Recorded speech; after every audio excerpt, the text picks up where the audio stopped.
Estamos de volta, senhores, com o nosso terceiro bloco, a nossa terceira parte. E o que fazer, eu perguntava lá no final do bloco 2, como proceder uma vez constatado o dolo decorrente da conduta de um terceiro, não é verdade? Gente, uma vez verificado o dolo decorrente da conduta de um terceiro, primeiro, você vai ter que inferir aí, pesquisar no seu caso concreto, se a parte a quem aproveita sabia ou deveria saber acerca do dolo. Se a parte a quem aproveita sabia ou deveria saber acerca do dolo. Porque se a parte a quem aproveita sabia ou deveria saber acerca do dolo, o negócio será anulado. O negócio será anulado. No exemplo que eu dei ao final do bloco anterior, eu sabia.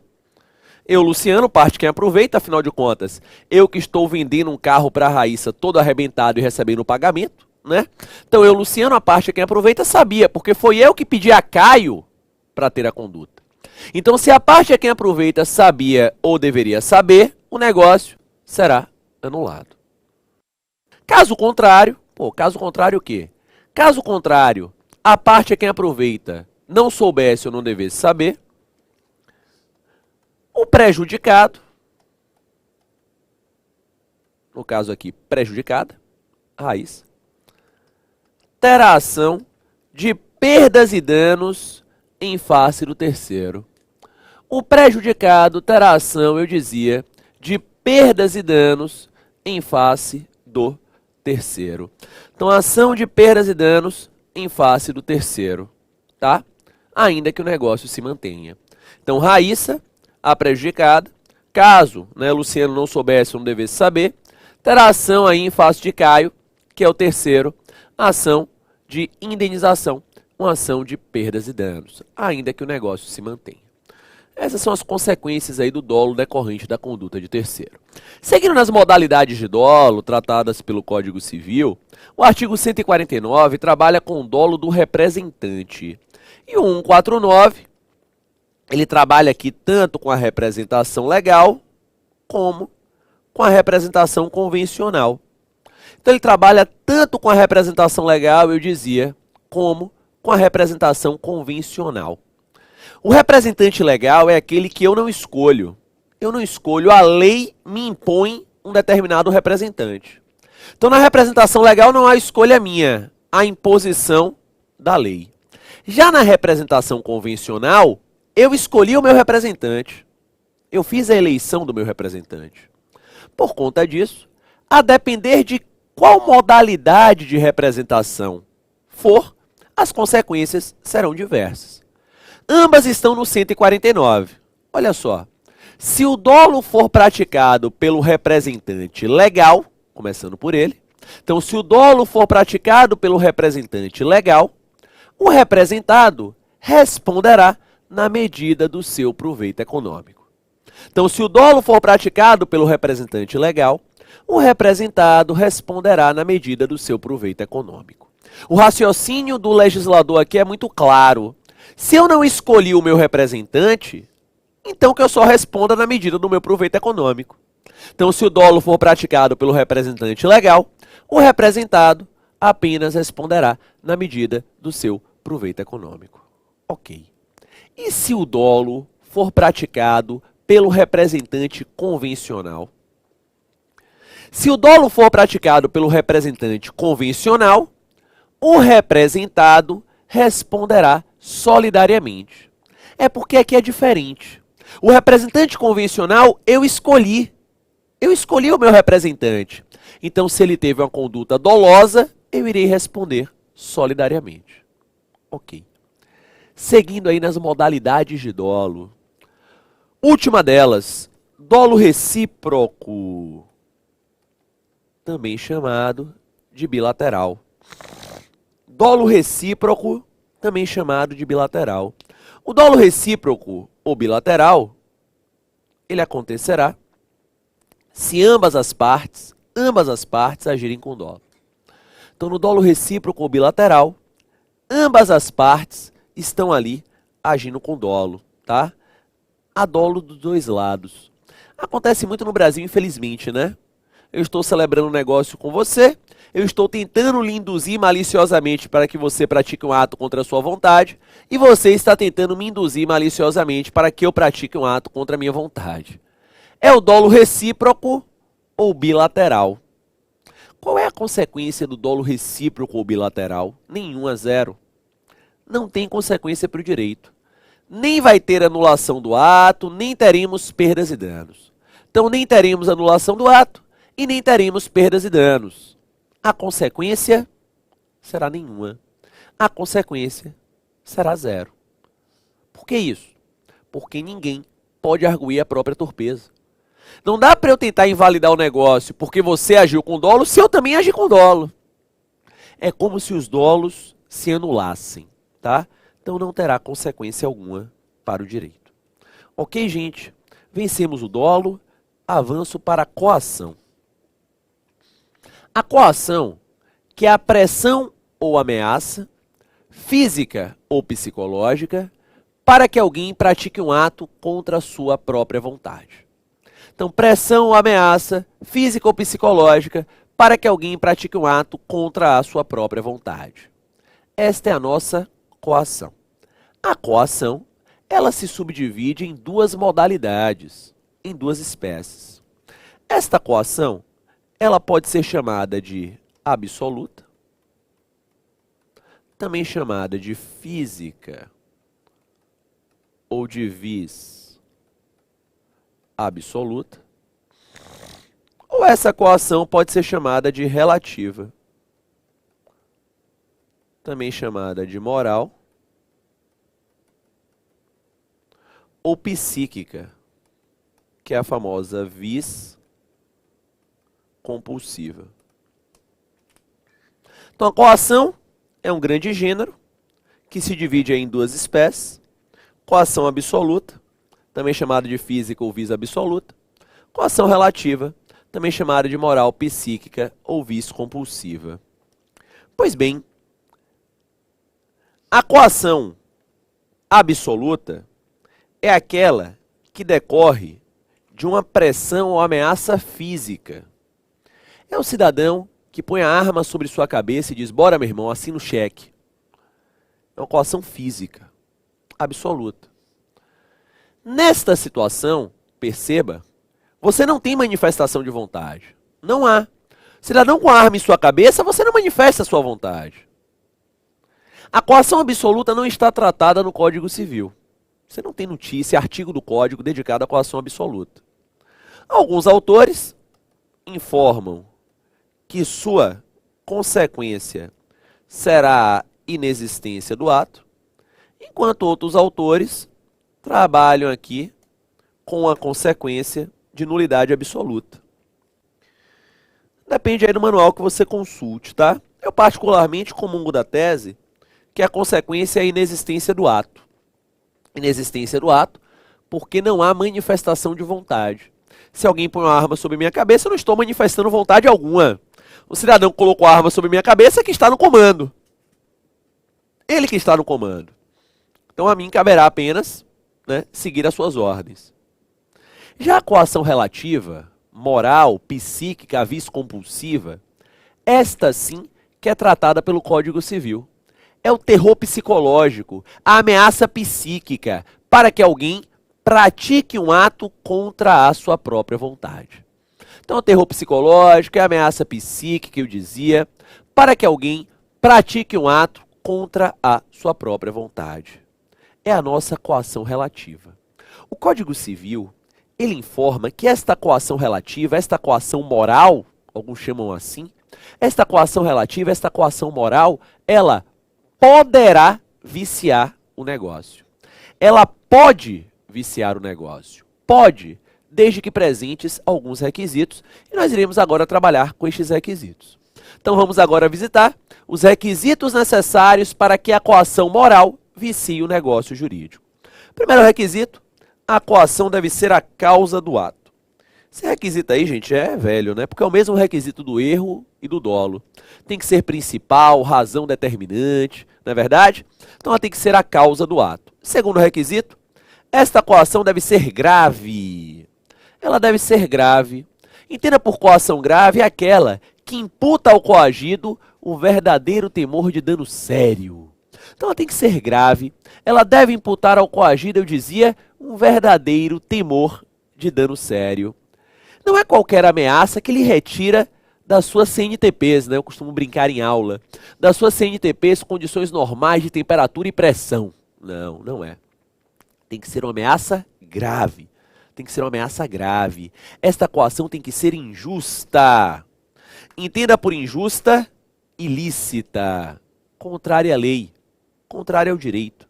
Então ela tem que ser injusta, ela tem que ser ilícita, contrária à lei, contrária ao direito, justo. Por isto, que nos diz o artigo 153 do Código Civil, que não se considera coação a ameaça exercício normal de um direito, que é o exercício regular de direito, e nem o simples temor reverencial.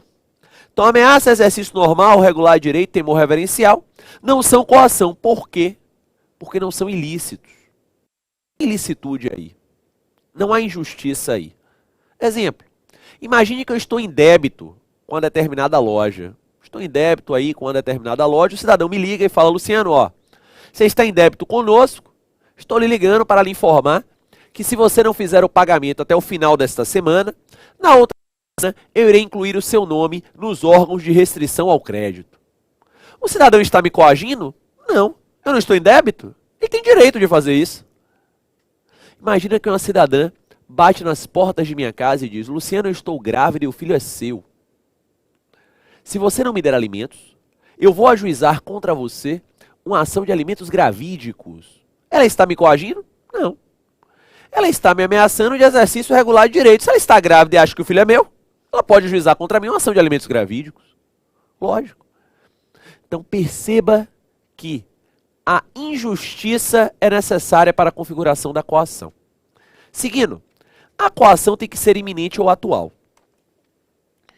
Iminente ou atual. Ameaça remota não atrapalha a vida de ninguém, gente.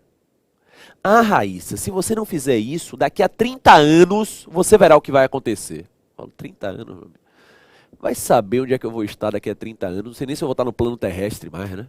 Então, daqui a 30 anos a gente resolve. Né? Então tem que ser algo iminente ou atual.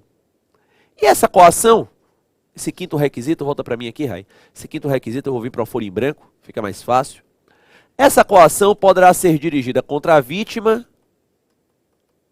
ou seus bens, parentes da vítima ou seus bens, e terceiros ou seus bens. Então ela poderá ser dirigida contra a vítima ou seus bens, parente da vítima ou seus bens, e terceiros ou seus bens. Contra a vítima ou seus bens está muito claro, né? Cidadão, por exemplo, quer que o gerente do banco abra o cofre lá e o ameaça. Se você não abrir o cofre, amanhã eu vou lhe matar, algo do tipo. Cidadão quer que o gerente abra o cofre do banco e sequestra o filho do gerente do banco, parente da vítima. Também está claro. Está claro aí. Se sequestraram o filho do gerente do banco, amigo, seguramente que o gerente do banco vai se sentir coagido, concordam? Então, em face da vítima, e em face de parentes da vítima, está muito claro.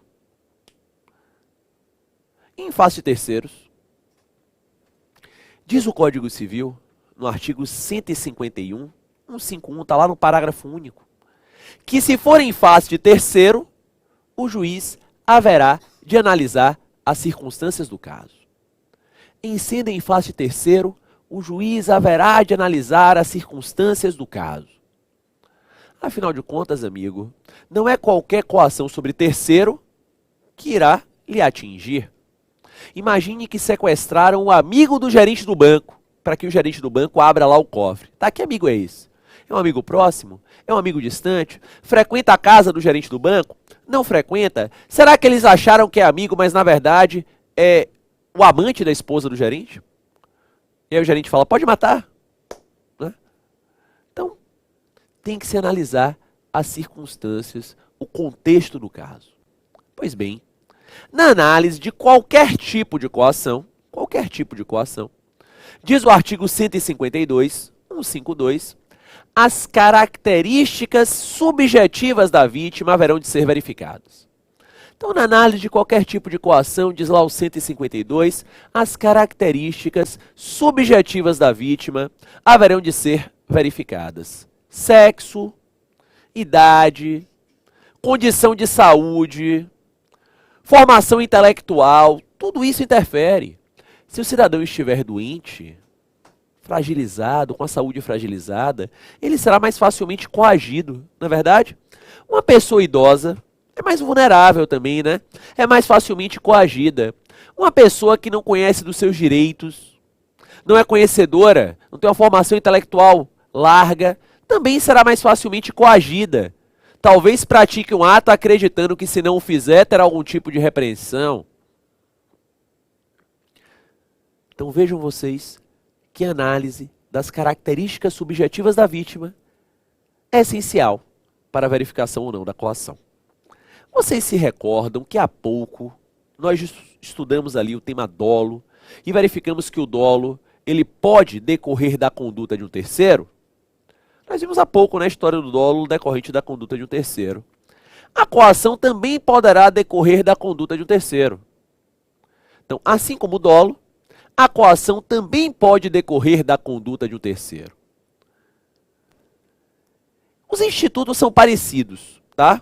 A coação ela está tratada, essa coação decorrente da conduta de um terceiro, lá nos artigos 154 e 155. Os institutos, eu dizia, são parecidos, mas temos uma diferença muito importante. Vou pegar o mesmo exemplo aí, né? Mas imaginando agora que Caio terceiro, ao invés de estar induzindo Raíssa a praticar um ato contra a sua própria vontade, está coagindo Raíssa. Tá? Então Caio está ali agora, na verdade, coagindo Raíssa a praticar um ato contra a sua própria vontade. Você tem agora uma coação decorrente da conduta de um terceiro. Qual é a consequência? Mantém na tela. Diz o Código Civil. Se a parte a quem aproveita, no caso sou eu, soubesse ou devesse saber, então se a parte a quem aproveita soubesse ou devesse saber, o ato será anulado. O ato será anulado.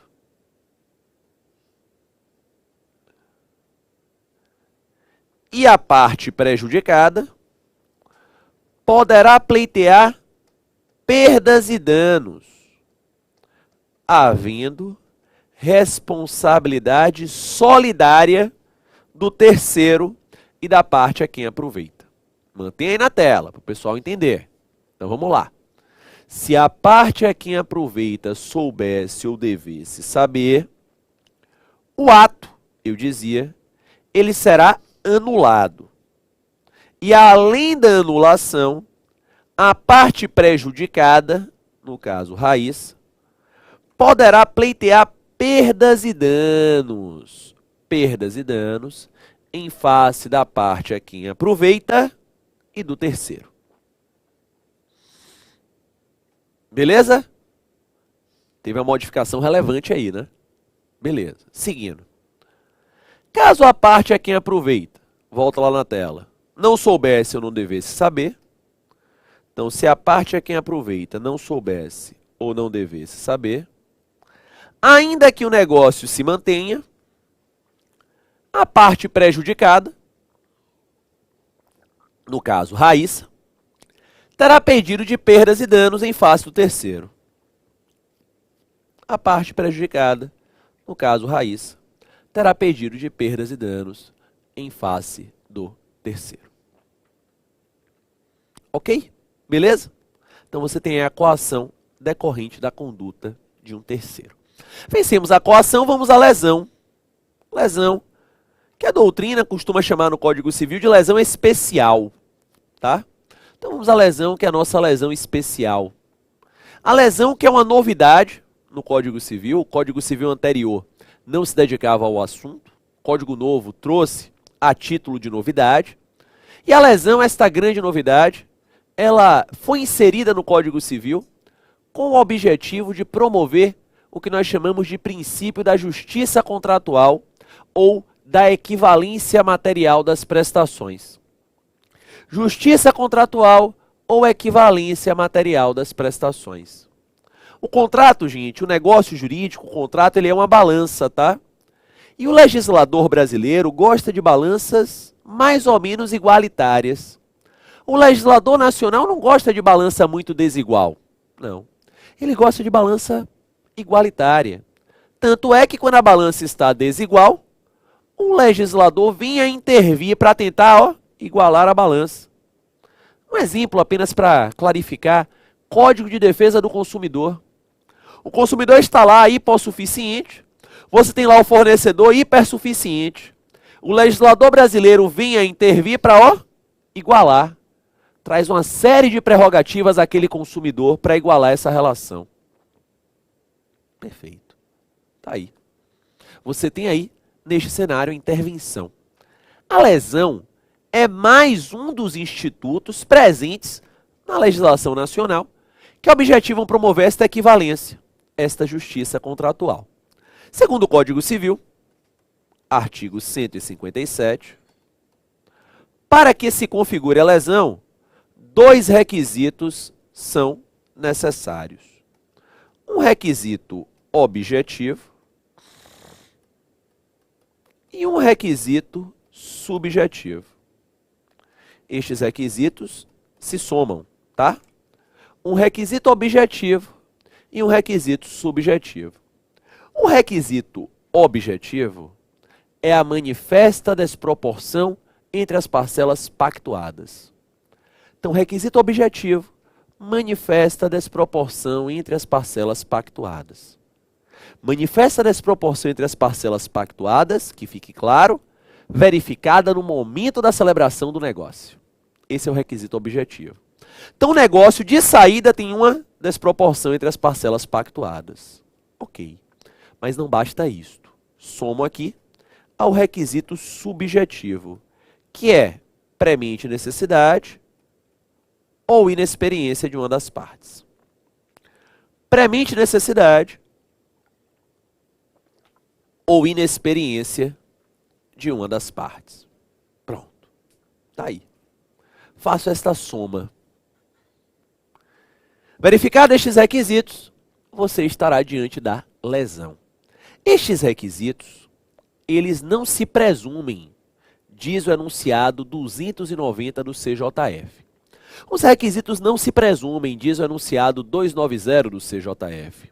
Os requisitos haverão de ser verificados no caso concreto. Então não tem presunção. No caso concreto, você terá que verificar estes requisitos. Beleza, está lá no enunciado 290. Além disto, diz o enunciado 150 do CJF, a lesão não exige dolo de aproveitamento. A lesão não exige dolo de aproveitamento.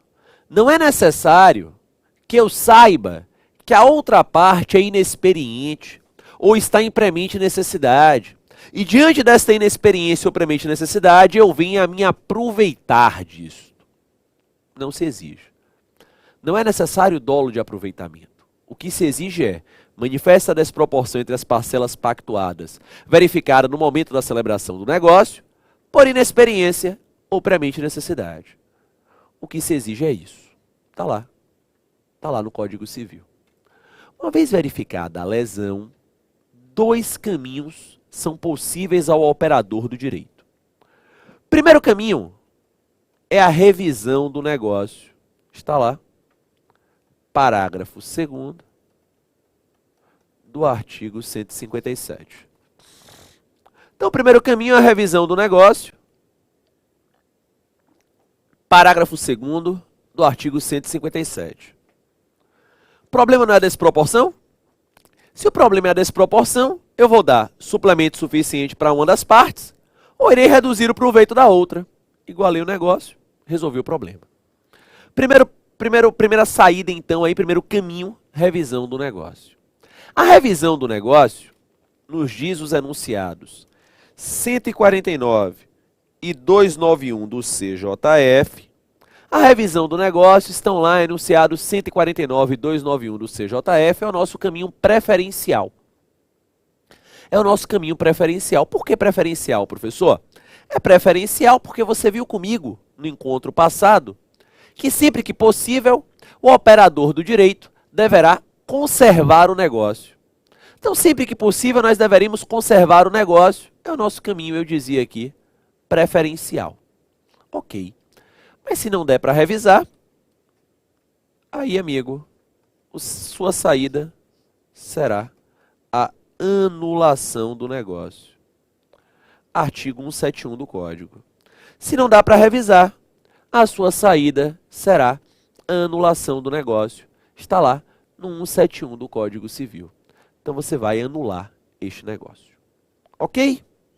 Beleza? Vencida a lesão, vou para o estado de perigo. Último vício de consentimento presente no Código Civil. Estado de perigo que também é novidade do Código Civil. O Código anterior não regulava acerca do tema. O Código atual trabalha com estado de perigo. E o estado de perigo nada mais é do que você trazer o estado de necessidade para os defeitos do negócio. Então nós pegamos lá o estado de necessidade e trazemos este estado de necessidade para cá, para os defeitos do negócio jurídico. E ao trazermos para cá, o batizamos como estado de perigo. O Código Civil conceitua o estado de perigo no artigo 156. Eu vou pegar carona neste conceito do 156 e vou fazer um breve melhoramento. Olha lá. Configura-se o estado de perigo quando alguém, premido a necessidade de salvar-se, ou a pessoa de sua família, ou a terceiro, de grave dano conhecido pela outra parte, assume a obrigação excessivamente onerosa. Pronto. Está aí o nosso conceito de estado de perigo. O clássico exemplo do estado de perigo é o cheque-calção. Cheque-calção. Imagine você que eu chego até uma emergência médica, precisando de atendimento para mim mesmo, para alguém de minha família ou para um terceiro. Imagine que o paciente não tem seguro de saúde, ou que o seguro de saúde não lhe confere uma cobertura integral. Neste caso, o hospital, enfim, a clínica lá, costuma exigir o que se convenciona chamar por aí de um cheque-calção. É uma garantia que o paciente tem que dar através de um cheque. E os valores são astronômicos. 30 mil, 80 mil, 100 mil reais de garantia. Se essa garantia exigida for manifestamente onerosa e se o cidadão está ali precisando de um atendimento emergencial, você está em um estado de perigo. Porque perceba, amigo, se eu chego em emergência médica é porque bem eu não estou, confere? Senão não ia na emergência, eu marcava um médico. Né? Se eu chego lá e o cidadão fala, companheiro, para você ser atendido aqui, você tem que dar um cheque de 100 mil reais. Eu vou perguntar, assina onde? Vou fazer o quê? Vou morrer? Assina onde? Então você tem aí um estado de perigo. O hospital, a instituição, sabe do dano grave que lhe atinge. E ao saber, exige de você obrigação manifestamente onerosa. Um outro exemplo. Imagine que eu estou em embarcação e a embarcação está naufragando. E chega um outro barco para prestar socorro. E o cara olha para mim e fala, ó, o socorro aqui é 5 mil reais por cabeça. Eu vou falar o quê? Preferir nado? Estado de perigo. O cidadão sabe do dano grave que me atinge e exige de mim obrigação excessivamente, manifestamente onerosa. Perfeito. Então você está diante aí de hipóteses, de situações em que configura seu estado de perigo. Assim como na coação, você viu comigo há tempos atrás, aqui no estado de perigo, se for sobre a própria vítima ou parente da vítima, tranquilo. Mas se disser respeito a um terceiro, o juiz terá que analisar as circunstâncias do caso. Mesma coisa, mesmo caminho. Uma vez verificado o estado de perigo, segundo o Código Civil, a saída será a anulação do ato. A saída será a anulação do ato, diz o Código Civil lá no artigo 171. A saída, artigo 171, será a anulação do ato. Beleza. Mas, professor, lá na lesão, antes de anular, eu tentava revisar. Verdade. Lá na lesão, antes de anular, eu tentava revisar. Perfeito. E aqui no estado de perigo, olha só, o Código Civil não fala sobre revisão.